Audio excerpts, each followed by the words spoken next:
देखिए आज चालू करते हैं हम लोग कंपनी लॉ का part chapter introduction of company law का पार्ट 1 टॉपिक है ओपीसी के बारे में। फर्स्ट हम लोगों ने कंपनी लॉ का जब थ्योरी क्लास दिया था वहाँ आपने कंपनी लॉ का इंट्रोडक्शन मैंने दिया था। अब से चालू करते हैं मेन टॉपिक। आज का मेन टॉपिक है 1 पर्सन कंपनी, ओपीसी मेरा मेन टॉपिक है। ध्यान से सुनिएगा क्या लिखा हुआ है। सबसे पहले सेक्शन और सब सेक्शन याद करना बहुत इंपॉर्टेंट है। सर 1 पर्सन कंपनी क्या होता है?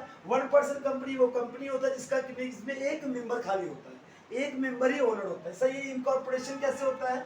How to incorporation of 1 person company? बोलो सेक्शन 2 सबसे 62, ये डेफिनेशन का सेक्शन है। सेक्शन 2 हमेशा डेफिनेशन परिभाषा का सेक्शन होता है। सेक्शन 2 सबसे 62 में ओपीसी का डेफिनेशन दिया हुआ है। क्या बोला गया है? Section 2 sub section 62 of company act 2013 में डिफाइन किया गया है 1 person company as a company which has only one person, which has only one person as member। कितने मेंबर है इसके? केवल एक मेंबर है, एक ही आदमी कंपनी खोल दिया है। OPC the type of private company. Exam में पूछेगा ओपीसी क्या है? प्राइवेट कंपनी है, पब्लिक कंपनी क्या है? ओपीसी एक टाइप का प्राइवेट कंपनी है। हाँ, as per section 268 and section 31C of the act. याद रखना, एज ओपीसी एक प्राइवेट कंपनी है सेक्शन 268 के अनुसार और section 3 sub section 1 clause C के अनुसार। रूल 3 में क्या बताया गया है? द कंपनी इनकॉर्पोरेशन रूल 2014 में बना था से ओनली अ नेचुरल पर्सन। सबसे इंपॉर्टेंट बेटा, कोई जिंदा इंसान ही इसका मेंबर हो सकता है। Person who is an Indian citizen, वो बंदा इंडियन सिटीजन होना चाहिए। अगर मैं ओपीसी का मेंबर बनना चाहता हूं, मैं ओपीसी खोलना चाहता हूं, ओपीसी में एक ही मेंबर होता है। हम आज नेचुरल आदमी होना चाहिए, जिंदा आदमी। हम कोई आर्टिफिशियल पर्सन नहीं हो सकता, कोई कंपनी नहीं हो सकता, कोई पार्टनरशिप बिजनेस नहीं हो सकता। और मैं इंडियन सिटीजन, मैं अमेरिकन हो सकता हूँ? नहीं। You must be Indian citizen और you must be resident in India. तुमको इंडिया में रहना पड़ेगा। इंडिया से बाहर रहोगे तो भी तुमको अलाउड ओपीसी का नहीं करने दिया जाएगा। और shall be eligible to incorporation of 1 person company. अगर तुम नेचुरल पर्सन हो, इंडियन सिटीजन हो और रेसिडेंट टू इंडिया हो, तभी तुम क्या हो? एलिजिबल हो। क्या करने के लिए? ओपीसी के इनकॉर्पोरेशन करने, ओपीसी तुम्हारे नाम पर बनने के लिए।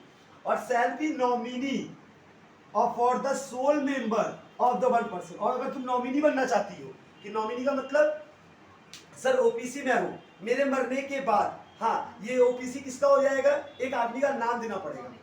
ठीक है, बिना नॉमिनी के ओपीसी कभी नहीं हो सकता। ओपीसी में जो नॉमिनी होगा वो भी इंडियन सिटीजन होना चाहिए, वो भी रेसिडेंट टू इंडिया होना चाहिए और वो भी नेचुरल पर्सन होना चाहिए।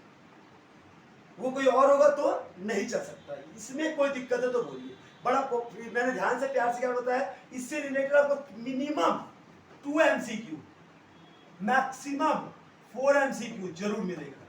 ये चैप्टर 16 मार्क्स का है, कम से कम 2 MCQ तो जरूर मिलेगा ही मिलेगा और ज्यादा से ज्यादा 4 MCQ। आज मैं जितना बोर्ड में लिखाऊंगा उससे बाहर एक वर्ड भी नहीं पढ़ना है, उसी में MCQ में चल जाएगा। तो मेरे बातों को, डेफिनेशन को उतार लीजिए और उसको जस्ट रीड आउट कीजिएगा। इससे बात कुछ होता ही नहीं। ओपीसी में पूरा लिखा दूंगा बोर्ड में, तो चीजों को समझिएगा। इसमें मैंने क्या बताया, अगर कोई क्लियर बोलूं सर याद नहीं हो रहा मेरे को, तो मैंने की बार बोला कि सेक्शन के जाते एग्जाम सेक्शन आता है सर ओपीसी का सेक्शन 2 सबसेक्शन 62 है। सेक्शन 2 सबसेक्शन 62 है। कंपनीज एक्ट 2013 के अनुसार बताया गया है 1 पर्सन वो कंपनी होता है जो जिसमें एक ही मेंबर होता है। ओपीसी एक तरीके का प्राइवेट कंपनी, एक तरीके का private company, OPC private company नहीं है। ओपीसी एक तरीके का प्राइवेट कंपनी है जो सेक्शन 268 में और रूल 31C में, सेक्शन 3 सबसेक्शन 1 क्लॉज C में इसका बताया गया है। और रूल 3 के अनुसार कंपनीज एक्ट 2000, ये कंपनी का इनकॉर्पोरेशन कैसे हुआ? इस रूल 2014 में जो बना था, ये नेचुरल पर्सन होना चाहिए। 3 बात, नेचुरल पर्सन होना चाहिए, इंडियन सिटीजन होना चाहिए और रेसिडेंट टू इंडिया होना चाहिए। और वो अगर होगा तब तुम एलिजिबल हो इनकॉर्पोरेशन करने के लिए, मतलब ओपीसी का इनकॉर्पोरेट करने के लिए तब तुम एलिजिबल हो 1 पर्सन कंपनी के लिए। और नॉमिनी भी सर क्या होना चाहिए? सोल मेंबर होना चाहिए, हाँ, ऑफ अ 1 पर्सन कंपनी। मतलब अगर सर एक नॉमिनी का दूसरा कंपनी का मेंबर हो सकता नहीं। अगर तुम ओपीसी की मेंबर हो तो तुम दूसरा प्राइवेट कंपनी मेंबर नहीं बन सकती। अगर तुम ओपीसी की नॉमिनी हो तो दूसरा कंपनी का तो मेंबर नहीं हो सकती। ये इंडिपेंडेंट होना चाहिए, ये किसी दूसरे कंपनी में भी जाकर अपना मेंबरशिप नहीं दिखा सकता अगर तुम ओपीसी की हो तो। यहाँ तक में किसी को भी दिक्कत है तो हमसे पूछ लीजिए। साफ साफ दिख रहा है, होप सो। देखिए इसके आगे बढ़ते हैं। इसके आगे क्या मैंने बताया आपको, रेसिडेंट ऑफ इंडिया का मतलब क्या होता है? अगर तुम जैसे मैंने वहां पे देखा था, दो कंडीशन लिखा था कि ओपीसी का मेंबर बनने के लिए आप नेचुरल पर्सन होना चाहिए, रेसिडेंट ऑफ इंडिया होना चाहिए और इंडियन सिटीजन होना चाहिए। तीन बोला था मैंने आपको, Indian citizen, resident of India और तीसरा natural he person. Resident of India का मतलब होता है सर इंडिया का निवासी होना चाहिए, मतलब a person who has stay in India, वो आदमी जो इंडिया में रहता है for a period of not less than 182 days. 182 का मतलब 182 दिन, 182 दिन एक साल में कम से कम 182 दिन इंडिया में रहेगा, तब वो क्या कहलाएगा? Resident of India. किसी का रेसिडेंसी अगर पता करना है तो पता करो कि वो बंदा इंडिया में कितना दिन रहा है। 182 डेज से ज्यादा दिन इंडिया में रहा है तो रेसिडेंट है, अगर 182 से कम दिन रहा है तो नॉन रेसिडेंट है। During the immediate preceding 1 calendar year, मतलब इस साल का तुम बात कर रही हो तो ठीक इससे एक साल पीछे साल में वो कितना दिन इंडिया में रहा है, क्योंकि प्रीवियस ईयर के ऊपर आपका ये निकलता है, असेसमेंट ईयर में आपका टैक्स निकलता है। उसी तरीके से बात किया जाएगा रेसिडेंशियली से पता करना है तो प्रीवियस ईयर में वो कितना दिन इंडिया में रहा है पता करना है। इस साल तो भी चल रहा है, कैसे गिन लेगा 182 दिन? पिछला साल अप्रैल के साल कैसे, अप्रैल से मार्च या तो जनवरी से दिसंबर, कोई भी पकड़िए, कैलेंडर ईयर या तो अकाउंटिंग ईयर कोई पकड़िए, उसमें अगर 182 दिन से रह गया तो रेसिडेंट कहलाएगा, तब वो ओपीसी का मेंबर बन सकता है, अदरवाइज नहीं बन सकता। सर नेचुरल पर्सन का मतलब क्या होता है? हमने दोनों वर्ड को समझाया, 3 वर्ड का आया था, Indian citizen, residence, natural person. Natural person can be a member of only one और one person company. Natural person can be member of only one person company, मतलब केवल एक ओपीसी का मेंबर सकता है, एक से अधिक नहीं। At any point of time and said person shall not be nominee, और वो खुद नॉमिनी नहीं हो सकता। मैं अपना खुद का नॉमिनी हो सकता है? नहीं। ऑफ मोर देन 1% कंपनी, और कोई नॉमिनी अगर है तो मोर देन वन ओपीसी का नॉमिनी नहीं, केवल एक नॉमिनी एक ओपीसी का, अगले ओपीसी का अलग nominee. The subscription of the member memorandum, जाता है पढ़े आप लोगों को, एओए और एमओए पढ़ाया था आप लोगों को। मेमोरेंडम ऑफ एसोसिएशन और एंड आर्टिकल ऑफ क्लास 12 के मेन टॉपिक था AOA MOA, articles of association और मेमोरेंडम ऑफ एसोसिएशन। मतलब मेमोरेंडम क्या होता है? पूरा रूल्स एंड रेगुलेशंस, जो कंपनी के कैसे क्या करना है क्या नहीं करना, मेमोरेंडम के बाहर आप नहीं जा सकते। मेमोरेंडम कौन बना के देता है? कंपनीज एक्ट और मेरा SEBI, security exchange board of India, SEBI का गाइडलाइंस को फॉलो किया रहता है। तो मेमोरेंडम में जो लिखा हुआ है उसके बाहर अगर मैं कुछ काम कर रहा हूँ वो चीज़ क्या हो जाएगा? वर्ड हो जाएगा, वो पॉसिबल नहीं है, वो लीगल नहीं है, वो इनलीगल है, ठीक है। और एओए होता है आर्टिकल ऑफ एसोसिएशन, इसको कौन बनाता है? शेयर होल्डर लोग। At AGM annual general meeting जब बैठता है उसमें जो हम लोग बैठ के डिसाइड करते हैं वो एओए में लिखा रहता है। अगर एओए में कुछ बदलाव करना है उसके लिए फिर से मीटिंग बैठाओ, फिर से वोटिंग करो। अगर जिसमें 2 रिजोल्यूशन होते हैं, ऑर्डिनरी रिजोल्यूशन और होता है एक्स्ट्रा ऑर्डिनरी रिजोल्यूशन। ऑर्डिनरी का मतलब होता है मोर देन 50% लोग अगर हाँ बोल दिए, 50 से ज़्यादा तो हम पास कर देंगे। लेकिन कुछ बड़े मुद्दे हो जाते हैं, बहुत बड़ा मुद्दा होता है, वहाँ पर 50% नहीं, वहाँ 75% चाहिए वोट, उतना हाँ बोलेगा तभी पास होगा, नहीं तो पास नहीं होगा। तो ये चीज़ समझ आया? तो मैंने क्या वर्ड बोला? The subscriber of the memorandum of 1% company shall nominate a person after obtaining the prior written consent of such person who shall in the event of the subscriber death, अगर वो मर जाता है उसके मरने के पश्चात और his incapacity to contract, contract करने के लिए इनकेपेबल हो जाता है, become the member of that 1%। Nominee का मतलब वो बंदा, हाँ अगर वो सामने वाला बंदा जो बंदा कंपनी चला जो मेंबर है वो अगर इनकेपेबल हो जाता है, चाहे वो मर जाता है, उसकी जगह पर नॉमिनी आके खड़ा होकर उस काम को आगे कंटिन्यू करे। कंपनी कभी मरता नहीं है, पढ़ाए थे, मेंबर मरता है नहीं, कंपनी नहीं मरता। इसीलिए ओपीसी में एक नॉमिनी चाहिए होता है कि मेंबर के मरने के पश्चात तो ओपीसी का जो नॉमिनी है वो उसको संभाल पाएगा। यहाँ तक में कोई दिक्कत समझने में? मैंने अभी तक आपको क्या समझाया? 3 वर्ड। ओपीसी क्या होता है? 1% कंपनी। 1% कंपनी एक तरीके का प्राइवेट कंपनी है। इसमें क्या कौन कंट्रोल करता है बेटा? इसमें जो मेंबर होता है एक ही मेंबर होता है जो पूरा कंपनी को कंट्रोल करता है। और फिर मैंने बताया ओपीसी का डेफिनेशन सेक्शन 262 बताया गया है। इसमें सेक्शन 268 में और तो कंपनीज एक्ट के ये सेक्शन 31C में बताया गया इसके बारे में। फिर रूल 3 में आपको बताया गया है और रूल 2014 में जो एक्ट पास हुआ तो उसमें बताया गया है कि कंपनी का में वो नेचुरल पर्सन होना चाहिए, वो इंडियन सिटीजन होना चाहिए और वो रेसिडेंट ऑफ इंडिया होना चाहिए। और वो अगर एलिजिबल है तभी वो हो सकता है, नहीं तो नहीं हो सकता। सर रेसिडेंट ऑफ इंडिया का मतलब 182 दिन इंडिया में रहना चाहिए, और इंडियन नेचुरल पर्सन का मतलब होता है कि वो एक आदमी एक कंपनी का बन सकता है, दो कंपनी का एक आदमी नहीं बन सकता, उसको नेचुरल पर्सन बोलते हैं। फिर मैंने बोला क्या, सबसे ज़्यादा नॉमिनी जो बनता है, अगर मेरा सब्सक्राइबर मर जा रहा है, मेरा अगर मेंबर मर जाता है, उसकी जगह पर वो आके उस काम को करेगा, कंपनी बंद नहीं होने देगा। इसी को मैंने डेफिनेशन समझ में आया सबको? किसी को भी अभी तक ओपीसी में कोई दिक्कत है तो हमसे पूछ लीजिए। एकदम क्लियर हो गया, क्रिस्टल क्लियर, एक एक पॉइंट एक एक वर्ड यहाँ तक पहले कॉपी कर लीजिए। कोई दिक्कत हो तो हमको आराम से बोलिए, हम समझाएंगे।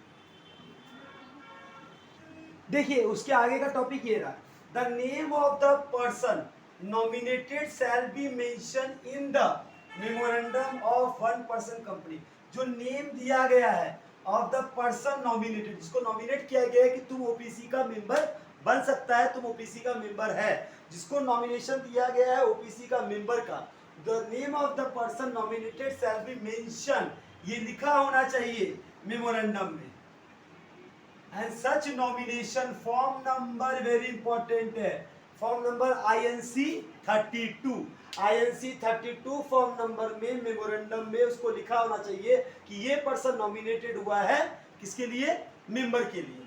SPICE plus single application for incorporation of company. Single application मतलब ये इकलौता मेंबर है, along with the consent of such nominee, और नॉमिनी को जिसको बनाया गया है उसका कंसेंट भी होना चाहिए। जबरदस्ती हम तुम्हारा नाम डाल दे नॉमिनी में कि तुम बन जाओ, ऐसा नहीं, उसका भी हाँ मैं नॉमिनी बनना चाहती हूँ या बनना चाहता हूँ, ये लिखना चाहिए। फिर उसका फॉर्म नंबर क्या है बेटा, INS3 जो फॉर्म नंबर में नॉमिनी का कंसेंट लिया है ना, fee as provided in the company registration office and fees. याद रखना बेटा, नॉमिनी का फॉर्म नंबर क्या है, INC3 में मतलब incorporation of company, INC of form incorporation of company form number 3। मतलब ये किसका टॉपिक है, INC का फॉर्म पूछता है एग्जाम में, लिख लेना। INC का मतलब इनकॉर्पोरेशन का शॉर्ट फॉर्म होता है INC। इनकॉर्पोरेशन फॉर्म नंबर 3 में फीस जो रहता है लिखा रहता है, रजिस्ट्रेशन फी कितना लगेगा वो रूल नंबर 2014 में 2014 में shall be filed with the registrar of the time of incorporation of company along with the memorandum and article। Form number INS 32 जो रहता है, ये वाला 32 is a form for incorporation of one person company। याद रखना बेटा, दो बार इस बात को हो चुका है, INS 32 में incorporation of one person company का फॉर्म रहता है। पूछता है incorporation of company का फॉर्म नंबर क्या है, 32, और ये कि तुम्हारा नॉमिनी का फॉर्म नंबर क्या है, 3। नॉमिनी का फॉर्म नंबर क्या है, 3। यहां तक कोई दिक्कत है तो हमसे बता दीजिए। ये हो गया आपका नॉमिनी से रिलेटेड सारे टॉपिक्स, मतलब ओपीसी का टॉपिक यहाँ खत्म, ओपीसी का इंफॉर्मेशन खत्म। अभी ओपीसी का बाकी है, अभी ओपीसी का मैं लिखवाऊंगा ओपीसी में क्या डिफरेंस है, ओपीसी का कैरेक्टरिस्टिक्स क्या है, वो कैरेक्टरिस्टिक पढ़ने के बाद आपका क्लियरेंस हो जाएगा। ओपीसी में मिनिमम पेड अप सैलरी क्या 50 लाख से कम होना चाहिए, मिनिमम पेड अप 50 लाख, और सर एनुअल टर्नओवर कितना होना चाहिए, नेट वो होना चाहिए 2 करोड़ से नीचे। 2 करोड़ से नीचे है तो ही तुम ओपीसी में बन सकती है, 2 करोड़ से ऊपर का टर्नओवर जा रहा है तो ओपीसी तुम क्रॉस कर देगी। तो अगर यहाँ लिखने का मन है तो बाद लिखा है, लाइन से चलेगा कि अभी दिखा दे, लिख लो, अभी लिखना है sorry, paid up share capital 50 lakh से ज्यादा नहीं हो सकता, मिनिमम होना चाहिए, सॉरी मैक्सिमम 50 लाख है। ये क्या है बेटा, मैक्सिमम, इससे ज्यादा है तो नहीं बन सकता। और एनुअल टर्नओवर कितना होना चाहिए, एनुअल टर्नओवर 2 करोड़, ये मैक्सिमम है। इससे ज्यादा है तुरंत वो तुमको कन्वर्ट कर देगा प्राइवेट कंपनी में। तुम ओपीसी का लेके बैठी हो तब तुम्हारे पास 50 लाख से कम का क्या था, पेड अप शेयर कैपिटल था, हाँ, और टर्नओवर तुम्हारा केवल 1.5 करोड़ था। नहीं, जहां तुम अगले साल क्या कर गई, इस चीज को क्रॉस कर गई, क्रॉस कर कहां चली गई तुम, तो 2.5 करोड़ चली गई। जहां तुम्हारा एनुअल टर्नओवर 2.5 करोड़ भाग गया, 2 करोड़ पार कर गया, तुरंत तुमको क्या करेगा उस साल में, अगले साल क्या कर देगा, ओपीसी से प्राइवेट कंपनी कर देगा। ओपीसी क्या है, प्राइवेट कंपनी है, तो ओपीसी से प्राइवेट कंपनी में धकेल के फेंक दिया जाएगा। कब, जहां ये आप क्रॉस कर गए। और प्राइवेट कंपनी का भी लिमिट है, उसको जहां क्रॉस कर दिया तो धकेल के पब्लिक कंपनी फेंक देगा। तो जो क्राइटेरिया है, क्राइटेरिया को क्रॉस करने से आपको वो कन्वर्ट करवा देगा। कोई दिक्कत है? यहां तक पहले उतार लीजिए, ये वेरी इंपॉर्टेंट है, इसको एकदम याद रखिएगा, स्टार मार के रखिएगा, इसीलिए बाद में आएगा लिखवाऊंगा, लेकिन ये वाला एग्जाम में एमसीक्यू पक्का आएगा। इसमें का एक एमसीक्यू श्योर, 100% श्योर है। क्या बोला मैंने? Maximum paid up share capital 50 lakh and maximum annual turnover 2 crore. इससे ज्यादा होते ही तुमको ओपीसी से क्या कर देगा? कन्वर्ट कर देगा प्राइवेट कंपनी में। यहां तक पहले अच्छे से कीजिए, कोई बात समझ नहीं है बोलिए, समझा देते हैं फिर आगे बढ़ते हैं। Thank you. देखिए पहले सुनिएगा, सबसे इंटरेस्टिंग टॉपिक। अब क्या बता रहा हूं मैं आपको? मैंने आपको ओपीसी का बेसिक मोटा मोटी डेफिनेशन दे दिया।